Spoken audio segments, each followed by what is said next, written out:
السلام علیکم ناظرین، اب دیکھ رہے ہیں ہسٹری آف نارتھ۔ آج ہم لائے ہیں آپ کے لیے گلگت بالتستان کی دلکش تاریخ۔ گلگت بالتستان کے وہ لوگ جو پہاڑوں کی پوجا کیا کرتے تھے، اور یہ روایات شکل تبدیل کر کے آج بھی زندہ ہے۔ پہاڑ، خاص طور پر جو ہمیشہ برف سے ڈھکے رہتے ہیں، ایک زبردست اور شاندار موجودگی رکھتے ہیں جو قدرتی طور پر خوف اور تعظیم کا احساس پیدا کرتا ہے۔ یہ آسانی سے عبادت کی ایک شکل کہلائی جا سکتی ہے۔ جس طرح ایسی عظیم قدرتی خصوصیات کے لیے احترام اور تعریف ظاہر کرنے کا ایک طریقہ ہے۔ برف سے ڈھکی چوٹیاں اکثر دوسری دنیا کی نظر آتی ہیں، خاص طور پر صاف نیلے آسمان کے نیچے۔ یہ آسمانی ظہور قدیم لوگوں کو ان پہاڑوں کو دیوتاؤں اور روحوں کی رہائش گاہوں کے طور پر سمجھنے پہ مجبور کرتا تھا۔ گلگت بالتستان کے پہاڑ برف پگھلنے کی وجہ سے میٹھے پانی کے اہم ذرائع ہیں جو دریاؤں اور ندیوں کو پانی فراہم کرتے ہیں۔ قدیم کمیونٹیز کے لیے یہ پینے کے پانی، زراعت اور زندگی کو برقرار رکھنے کے لیے بہت ضروری تھا، جس سے زندگی دینے والے پہاڑوں کی تعظیم اور عبادت کی حوصلہ افزائی ہوتی تھی۔ ان پہاڑوں سے بہنے سے نیچے زرخیز وادیاں بھی بن گئی جو کاشتکاری اور ان کی بستیوں کو سہارا دینے کے لیے ضروری ہے۔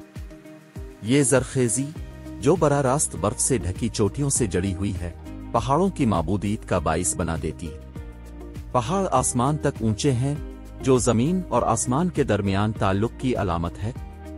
قدیم لوگوں کو یقین تھا کہ چوٹیاں ان کے دیوتاؤں کے زیادہ قریب ہیں، جس کی وجہ سے وہ مقدس عبادت گاہیں اور زیارت گاہیں تھیں۔ بہت سے قدیم ثقافتوں کا خیال تھا کہ دیوتا، روحانی مخلوق پہاڑ کی چوٹیوں پر رہتے ہیں۔ برف سے ڈھکے پہاڑوں کو دیوتاؤں کے ٹھکانے کے طور پر دیکھا جاتا تھا، اس طرح عبادت اور نذرانے کے لائق سمجھے جاتے تھے۔ پہاڑ قدرتی قلعہ بندی کا کام کرتے تھے، حملہ آوروں اور سخت موسم سے تحفظ فراہم کرتے تھے۔ قدیم کمیونٹیز پہاڑوں کو اپنی زمینوں کے محافظ کے طور پر پوجتے تھے۔ بڑے پہاڑوں کی موجودگی سخت ہواؤں کو روک کر اور درجہ حرارت کو کنٹرول کر کے خطے کی آب و ہوا کو مستحکم کرتی تھے۔ ان کی زندگی کے حالات پر یہ فائدہ مند اثر پہاڑوں کی تعظیم کا باعث بنا تھا۔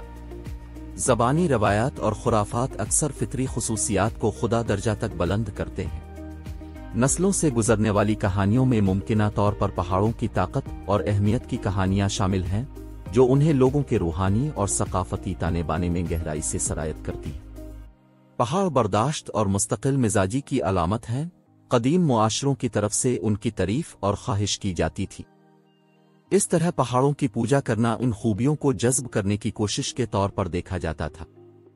پہاڑوں کو زمین کی تعظیم کی مرکزی خصوصیات کے طور پر دیکھا جاتا تھا، جس کے ارد گرد کائنات کو منظم کیا گیا تھا۔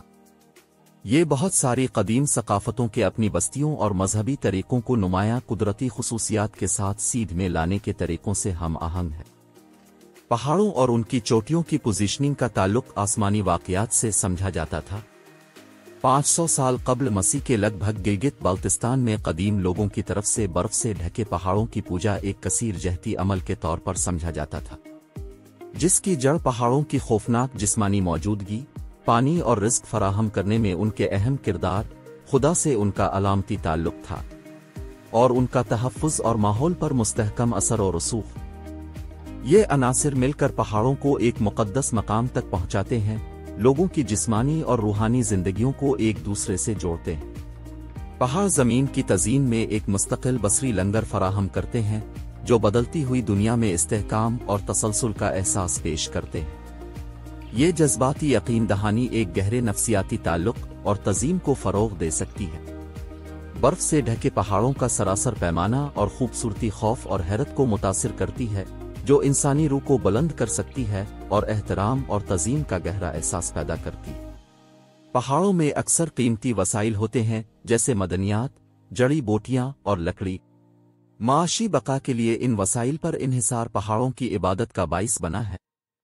ان پہاڑوں کی ڈھلوانوں پر موجود الپائن مرغزار مویشیوں کے لیے اہم چراگاہ فراہم کرتی تھے، جو قدیم معیشت اور خوراک کی فراہمی کے لیے بہت ضروری تھے، جس سے شکر گزاری اور عبادت کی حوصلہ افزائی ہوتی ہے۔ بہت سی قدیم ثقافتوں کے لیے پہاڑ ان کی شناخت اور ورثے میں مرکزی حیثیت رکھتے تھے۔ ان کا ایمان تھا کہ ان کے آباء و اجداد کی روحیں ان پہاڑوں میں رہتی ہیں،